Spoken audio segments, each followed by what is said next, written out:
ప్రభువైన యేసుక్రీస్తు నామములో మీ అందరికీ వందనాలు. Praise the lord.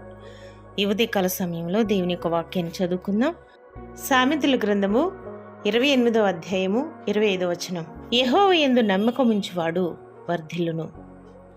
జ్ఞాని అయిన సొలొమోను దరిద్రులకు ధనవంతులకు కలుగు ప్రతిఫలమును తెలియపరుస్తూ ఈ మాటలు చెప్తా ఉన్నారు. దేవుని యందు నమ్మకం ఉంచితే ఎటువంటి విషయాలు వర్ధిల్లుతామని లేఖన భాగాన్ని జాగ్రత్తగా చూచినట్లయితే మొదటి సమూయేలు 2:26లో బాలుడగు సమూయేలు ఇంకనూ ఎదుగుచు యెహోవా దయయందును మనుషుల దయయందును వర్ధిల్లుచుండెను అని వ్రాయబడి ఉన్నది. దేవుని దయ అలాగునే మనుషుల దయలో కూడా మనం వర్ధిల్లుతాం. ఎప్పుడు అంటే దేవుని యందు మనము నమ్మకం ఉంచినప్పుడు. ఇంకా మనము చూస్తే కీర్తనకారుడు 92:13లో ఇలా చెప్తున్నారు, యెహోవా మందిరములో నాటబడిన వారై వారు మన దేవుని ఆవరణములలో వర్ధిల్లుదురు అని. దేవుని ఆవరణములో కూడా ఆధ్యాత్మికంగా వర్ధిల్లుతాము.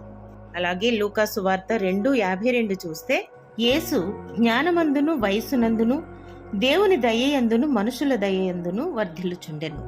ఇక్కడ యేసు ప్రభు వారు బాలుడై ఉండగా దేవుని దయయందును మనుషుల దయయందును జ్ఞానమందును వర్ధిల్లుచుండెను అని వ్రాయబడి ఉన్నది. అలాగనే 3వ యోహాను 1:2 మనం చూస్తే ఆత్మలో వర్ధిల్లుతాము, అన్ని విషయాలలో కూడా వర్ధిల్లుతామని అక్కడ వ్రాయబడి ఉంది. దేవుని దయయందు నమ్మకం ఉంచటం అంటే దేవుని తట్టు తిరగటమే. ప్రతి విషయంలోనూ దేవుని మీద ఆధారపడి మొరపెట్టడం, విశ్వాసం కలిగి ఉండటం, ఇవన్నీ మనం కలిగి ఉన్నప్పుడు అన్ని విషయాల్లో ఆయన వర్ధిల్ల చేస్తారు. దేవుని మీద మనం ఆధారపడదామా, ప్రార్థన చేద్దామా, దేవునికి మొరపెట్టి దేవుని యందు నమ్మకం ఉంచుదామా? ప్రార్థన. మహాపరిశుద్ధుడైన మా ప్రియ పరలోకపు తండ్రి, ఈ పవిత్రమైన పుణ్యపాదాలకు స్తోత్రాలు. ఈ ఉదయకాల సమయం మాకు ఇచ్చినందుకు వందనాలు. ఈ రోజు అంతా మా ప్రియుల్ని మమ్మల్ని అందరినీ కాచి కాపాడండి. మా ప్రతి అవసరతని మహిమలో తీర్చండి.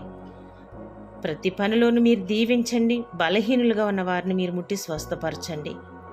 యేసు పరిశుద్ధ నామములో ప్రార్థించి వేడుచున్నాను ప్రియ పరలోకపు తండ్రి. ఆమేన్.